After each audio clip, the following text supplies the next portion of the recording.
नमस्कार दोस्तों, आपका स्वागत है मेरा इस चैनल में जिसका नाम है मनी लंच। मनी लंच में हम बातें करते हैं शेयर मार्केट से जुड़े हुए खबरों के बारे में।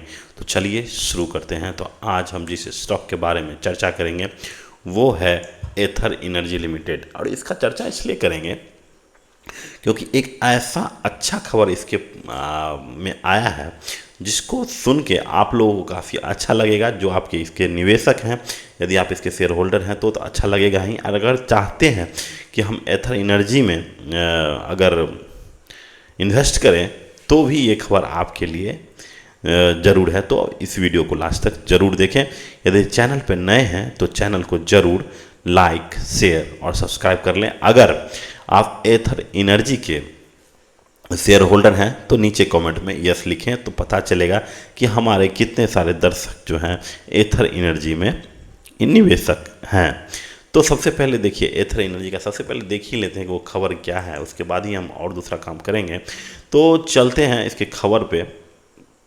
देखिए एथर एनर्जी के सीईओ तरुण मेहता हैं, शायद तरुण मेहता, ठीक है, cofounder and CEO of Ather energy. उन्होंने बोला है कि भाई हमारा जो फैक्ट्री है जो working on nearly full capacity में हमारा फैक्ट्री जो है रन कर रहा है। और जो डिमांड क्यों कर रहा है, to meet the demand explosion. देखिए डिमांड का ग्रोथ 10% 20% ये होता ही रहता है, लेकिन जिस तरह से डिमांड बढ़ा है उसको लेके एथर के सीईओ का कहना ये बहुत ज़बरदस्त बात है कि भाई आने वाले समय में आप देखिएगा एथर एनर्जी के जो क्वार्टरली ग्रोथ है वो काफ़ी अच्छा दिखेंगे अभी तो फिलहाल।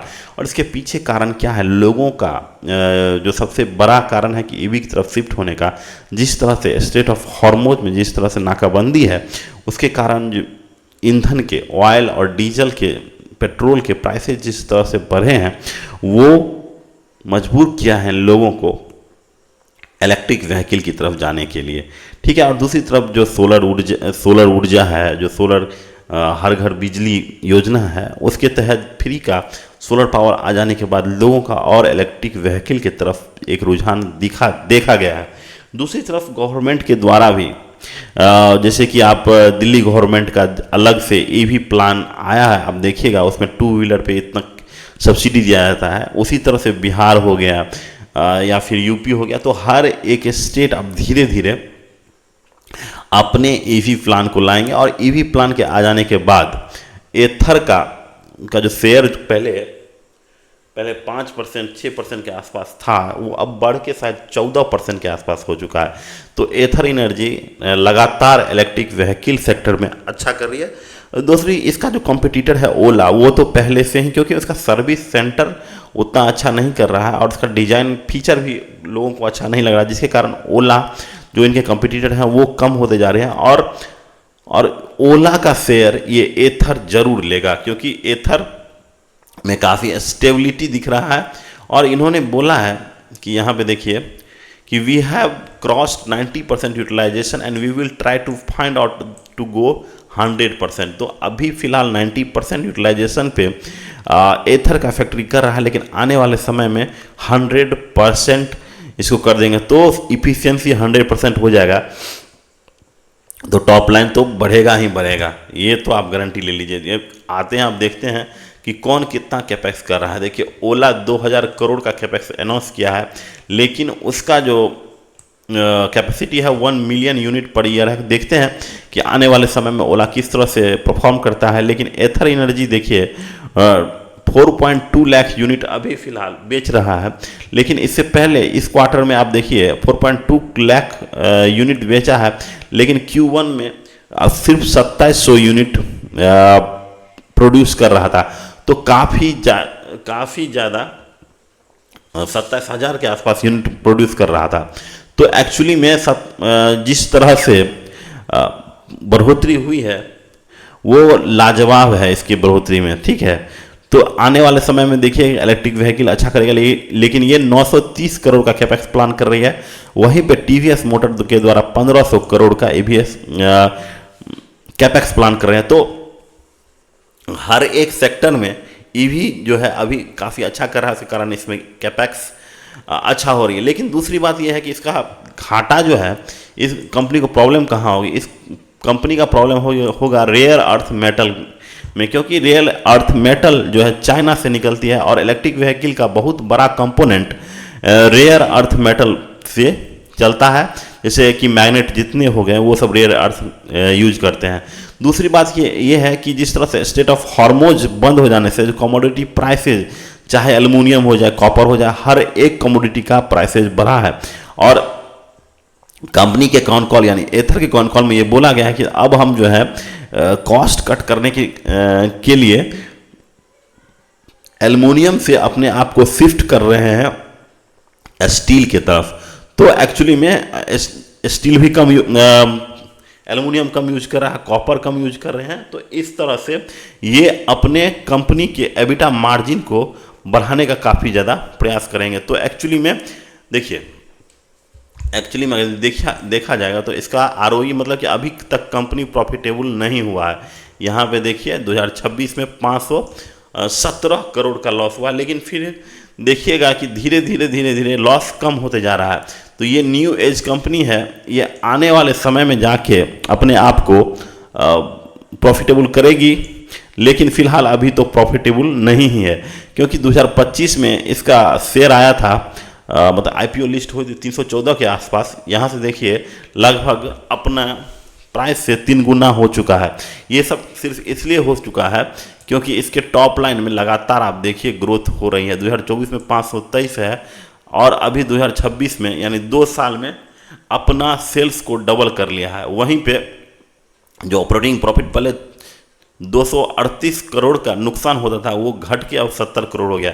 तो देखिए कहीं ना कहीं जब इसका भी एक पॉइंट आ जाएगा वहाँ से ये ग्रोथ करना शुरू हो जाएगी, ऐसा बाजार सोच रहा है। उसके कारण ही इसको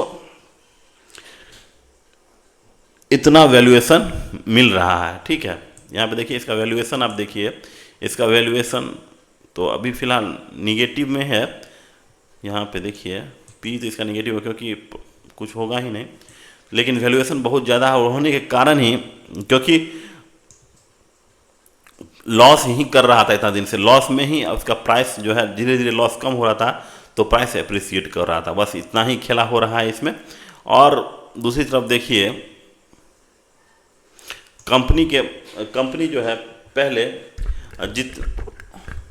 4 सेगमेंट में काम करती थी। ठीक है, पहले 4 सेगमेंट में काम करती थी, काम करती है अभी फ़िलहाल 4 सेगमेंट में। जैसे इनका हो गया एंट्री लेवल में 1 लाख से कम का प्राइस है, मास लेवल में 1 से 1.25, मास प्रीमियम में 1.25 से 5 और प्रीमियम में 1.5। लेकिन कंपनी जो है अब जो बोला गया है, कंपनी के कॉल में बोला गया है कि भाई आप तो 400 सर्विस सेंटर खोल दिए हैं जहां से कंपनी का स्कूटर जो है वो बिकेगा या स्कूटी बिकेगा, लेकिन क्या आप फ्यूचर में और भी ऐसे सर्विस सेंटर खोलने का प्लान है? तो उन्होंने बोला कि नहीं, अभी हम एंट्री लेवल पे फोकस कर रहे हैं। वहाँ पे देखिए एंट्री लेवल में 10 वेरिएंट है, मास लेवल में 12 है, मास प्रीमियम में 6 है, प्रीमियम में 4 है। तो एक्चुअली में कंपनी जो है अब मास लेवल की तरफ जा रही है, जिससे कि प्रोडक्शन कैपेसिटी तो बढ़ेगा, यूटिलाइजेशन अच्छा ही होगा और ऊपर से जो एबिटा मार्जिन है वो भी एक्सपेंड करने की कोशिश करेगी। तो फिलहाल जो एथर एनर्जी है वो काफ़ी ज़्यादा अच्छा दिख रहा है और यहाँ से जो भविष्यवाणी आई है उसके साथ ही हिसाब से ये अभी थोड़ा और ऊपर चलने की संभावना व्यक्त करें। लेकिन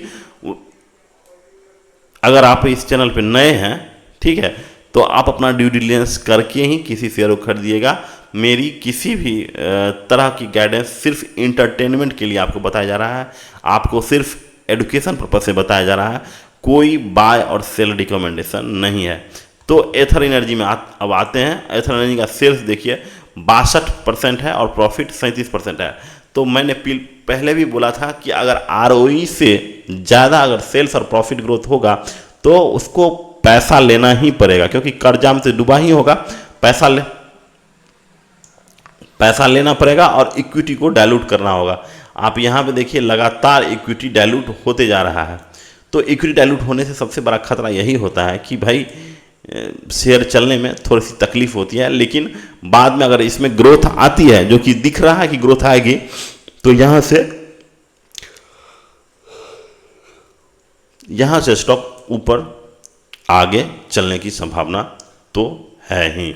तो आज बस इतना ही रखते हैं, कल फिर मिलते हैं, तब तक के लिए नमस्कार, thank you, have a nice day. Channel को जरूर सब्सक्राइब कर लीजिएगा।